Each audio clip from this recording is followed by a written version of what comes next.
கிறிஸ்துவுக்குள் அன்பானவர்களே, ஆண்டவரின் இரட்சகருமாகிய இயேசு கிறிஸ்துவின் நேற்றின் நாமத்தில் அன்பின் வாழ்த்துக்கள். நாம் தொடர்ச்சியாக தேவ பக்தியை குறித்து நாங்கள் தியானித்து வருகிறோம்.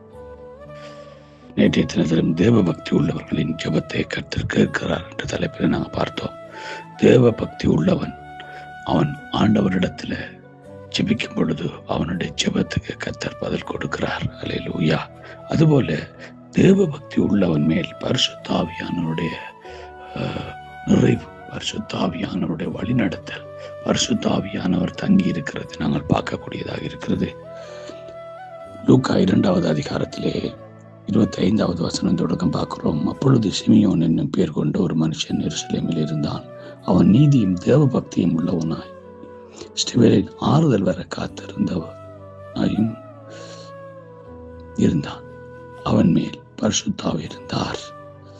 கர்த்தருடைய கிறிஸ்துவை காண முன்னே மரணம் அடைய மாட்டாய் என்று பரிசுத்த ஆவியினாலே அவனுக்கு அறிவிக்கப்பட்டிருந்தது. அல்லேலூயா. பாருங்க பிரியமானவர்களே, வேதம் அழகா சொல்லுகிறது, அவனோடு பரிசுத்த ஆவியானவர் இருந்தார். கிறிஸ்துவை காண மட்டும் நீ மறிக்க மாட்டான் பரிசுத்த ஆவியானவர் அவனோடு பேசி இருந்தார். அங்க பார்க்கிறோம். அதுக்கு பிறகு அடுத்த வசனம் 30வது வசனத்தோடு ஆவியின் ஏவுதலினாலே அங்கே தேவாலயத்தில் வந்திருந்த எல்லாரோடும் அங்கே பார்க்கிறேன்னு செய்கிறான். இயேசு என் பிள்ளையை குறித்து நியாயப்பிரமாணத்தில் சொல்லப்பட்ட காரியத்தை அவன் பேசுகிறதை பார்க்கிறோம். அங்கே அவன் மேல் ஆவியானவர் இருந்தபடினாலே அவனுக்குள்ளே பரிசுத்த ஆவி இருந்த காரணம் அவன் தேவனுக்கு பயப்படுகிறவனாக இருந்தான். தேவனுக்கு பயப்படுகிறவன் மேல அங்கே பரிசுத்த ஆவியானவர் இருந்தார் என்று வேதம் சொல்லுகிறது. பிரியமானவர்களே, இன்றைக்கு நீங்களும் நானும் தேவனுக்கு உண்மையானதை பயப்படுகிற பயம், தேவ பக்தி நமக்கு மேல் இருக்குமா இருந்தா, உண்மையான தேவ பக்தி உள்ளவர்கள் அதன் ரகசிய அறித்தவனை நான் விருப்பமாண்டா நிச்சயமாகவே நம்முடைய ஆண்டவர் நம்மோடு இருப்பார். அல்லேலூயா. வேதத்துல பார்க்கிறோம். அப்போஸ்தலர் 10வது 2ஆம் வசனத்திலே தேவ பக்தி உள்ள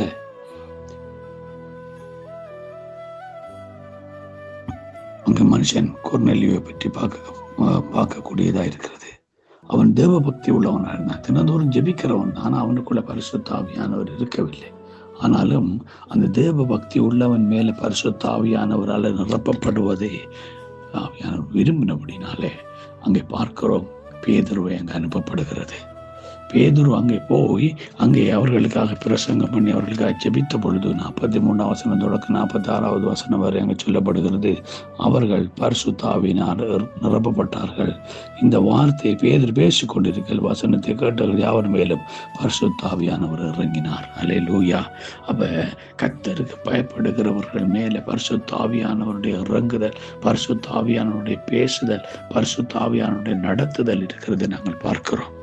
இன்றைக்கு நீங்களும் நானும் அந்த தேவ பக்தி உள்ளவர்களாக, இந்த தேவ பக்தியின் உண்மையான ரகசியம் அறிந்தவர்களாய் நாம் தேவ பக்தி உள்ளவர்களாய் இருக்கும் பொழுது நிச்சயமாகவே கர்த்தருடைய ஆவியானவர்கள் மேல் இருப்பார். ஆமென். கர்த்தருடைய ஆவியானவர்களை நிரப்புவார். ஆமென். கர்த்தருடைய ஆவியானவர்களோடு பேசுவார். ஆமென். கர்த்தருடைய ஆவியானவர்களை ஏவுவார். இப்படிப்பட்ட காரியம் நம்முடைய வாழ்க்கையில நடக்கும். ஆகவே பிரியமானவர்களே, தேவ பக்தியை விட்டு விடாதபடி தேவ பக்தியின் ரகசியத்தை அறிந்தவர்களாயிருக்கிற நாம் தேவ பக்தியில நிலைத்திருப்போம். தேவ பக்தியினாலே நிறைந்து பரிசுத்த ஆவியினாலே நடத்தப்பட எங்களை ஒப்புக் கொடுப்போம். கர்த்தர் தாம் ஒவ்வொருவரையும் அப்படிப்பட்ட கிருபைகள் நடத்துவாராக. God bless you all.